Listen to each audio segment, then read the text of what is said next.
Hello and welcome to Tommy Surfs. I'm Tommy and this is a review of the Firewire Twice Baked by Mann. In case you're not familiar, the Twice Baked is an evolution of the potato line, which started with the sweet potato on the left, the baked potato in the middle, and now the Twice Baked on the right. And as you can see, there are subtle differences. The biggest difference is the tail, which is changed from a thumbtail to a pronounced squash. And the tail has been pulled in. Now, one thing when looking at this image you have to be careful of are the proportions. The board in the middle, I believe, is a taller baked potato, whereas the Twice Baked is a shorter version. And the reason why I say that is because it looks wider. Currently, this board only comes in TimberTech, which is a 1-pound EPS core with parabolic paulownia wood rails as well as a 3mm paulownia wood skin. This is a very, very durable board. You don't get the pressures and it's very hard to ding. So now let's get into the contours of the board. So at the nose, it looks like a dome. And then as you work your way back to about a third of the board, I don't know if you can see it from the image, it kind of turns into a double concave. Now as you move further back, halfway through, you'll notice that the double concave is within a giant single concave. So you see there, the middle is not touching.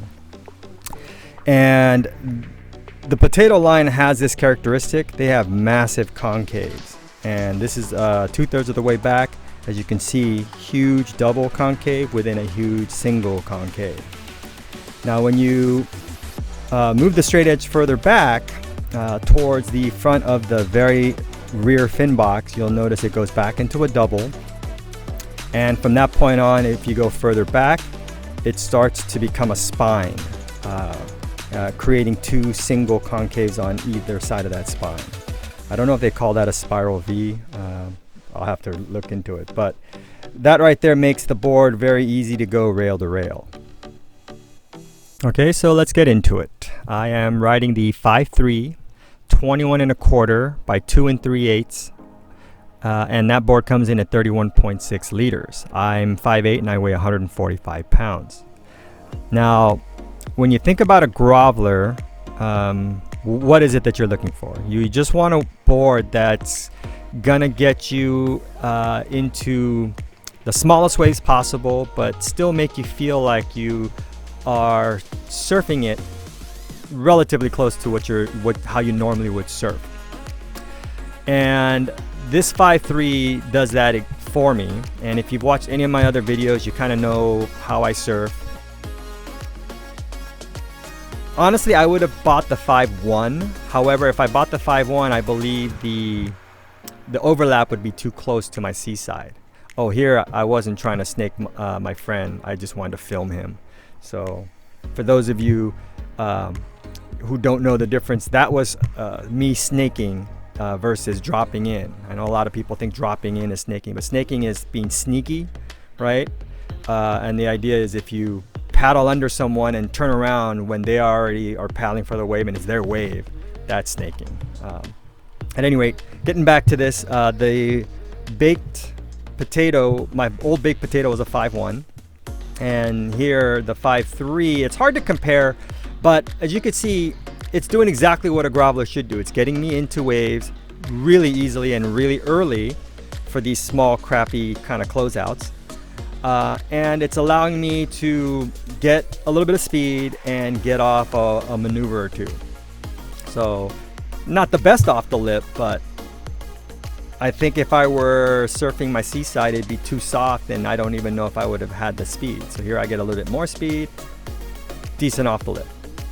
Okay, so now here's a bigger day, and the Twice Baked compared to the baked potato, and the reason I'm comparing them now is because I know a lot of you are curious, because there's gonna be two types of buyers for this board. The person who's coming off a Firewire, something like the sweet potato or the baked potato, and then going into something like the Twice Baked, or the person that's just looking for their first time grovel board. If you're coming off the baked potato and you need a refresh, or even the sweet potato, this is a great board. Obviously you can't find the baked potato anymore, and if you do, you're lucky. But this board surfs very similar. I will venture to say it does surf a tad better in terms of performance because of the fact that they did thin the rails and the tails pulled in a little bit more. So if I had the 5.1, I'm certain that I would feel more of the performance over my old 5.1 baked potato. How much? It's hard to quantify, obviously, but I could tell it's there, and the reason is I'm having surfed my brother's 5.5, which is actually bigger. It seems a lot stiffer, and this one seems a little bit better. So if you're coming off those other potato lines, it's a good board. Now if you're a first-time buyer, just be careful. Unless this is gonna be your only board, at that point just get what you're gonna get. But if you are already surfing something like the Seaside, a pseudo groveler, be careful not to overlap too much. Just buy this board probably bigger than you would want it for those days that you just don't even want to surf. So that's why I bought this in a 5.3 and not the 5.1. And if it ever gets even in the inches, I could take out my brother's 5.5 baked potato and I could probably surf that. But yeah, so far I really like this board, and it just brings me back to the old baked potato, and it generates good speed. Now I'm riding this as a quad with the stretch fins, and I always rode my 5.1 baked potato as a thruster. And the 5.1, I will swear that to me it just surfed better as a thruster. But the 5.3 here, I've tried it as a thruster on a day that I didn't have my camera, and it just wasn't working. And maybe because it's bigger and bulkier, it surfs better as a quad. With the thruster, I felt the drag, so as you're doing the bottom turn, you almost feel the humming of the fins, and that was the center fin, that is. So that was I knew it was slowing me down.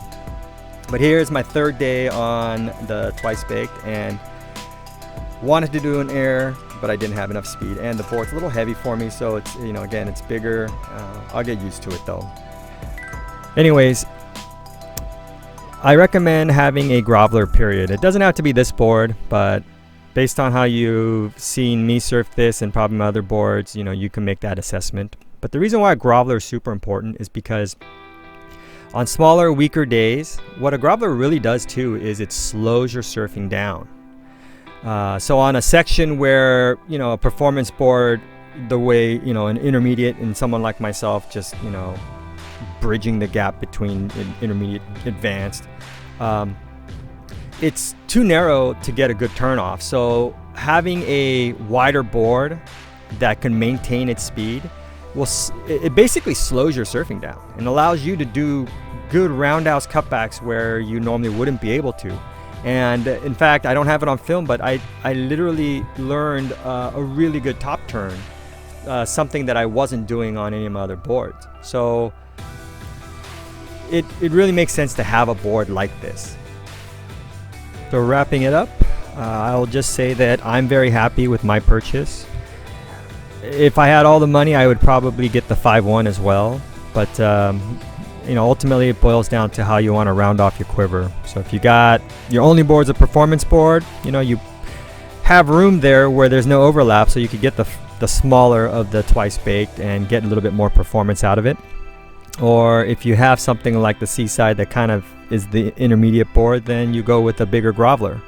And then hopefully you have something that's high performance or more performance on the top end. So, think about your quiver and think about how this kind of fills it in. But in terms of a groveler, awesome.